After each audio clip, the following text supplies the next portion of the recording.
আর hard copy আমরা রাখছি in case of emergency. কারোর যদি কোনো প্রবলেম হয় সেক্ষেত্রে তার বাড়িতে ইনফর্ম করা, তার ব্লাড গ্রুপ থেকে শুরু করে অ্যাড্রেস সব কিছু আমরা রাখছি। এটা একটু নিয়ে আমরা ভাগ করে নিই, গ্রুপটাকে ভাগ করে নিই, তারপর আবার ফিরছি।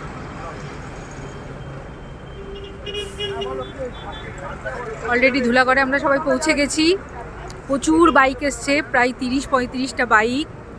একটু অন্ধকার অন্ধকার, তোমাদেরকে পরিষ্কার দেখাতে পারছি না। এটা আমরা ধুলাগড়ের এখানে এসে দাঁড়িয়ে আছি। সমস্ত ফর্মালিটিস চলছে, ফর্ম ফিল আপ চলছে, ন্যাশনাল ফ্ল্যাগ বিতরণ চলছে, সব রকম রেডি হচ্ছে। এখান থেকে রওনা হওয়া হবে। পুরো সেফটির দায়িত্ব আরসিএইচের। প্রত্যেকটা মানুষকে যাতে সুষ্ঠুভাবে গন্তব্যে পৌঁছানো হয় এবং সুষ্ঠুভাবে তারা বাড়ি ফিরতে পারে, তার জন্য সমস্ত ফর্মালিটিস করা হচ্ছে। ফর্ম ফিল আপ হচ্ছে, ফর্মের মধ্যে সব রকম ইনফরমেশান থাকবে এবং 30 জন লোক যেহেতু 3টে গ্রুপে ভাগ করে দেওয়া হয়েছে, যাতে রাস্তায় চলতে গিয়ে কারোর কোনো রকম প্রবলেম না হয়। যদি কখনো প্রবলেম হয়, ওয়াকি টকিতে যাতে নিজেদের মধ্যে কমিউনিকেট করে নিতে পারে, তার ব্যবস্থাও করা হচ্ছে।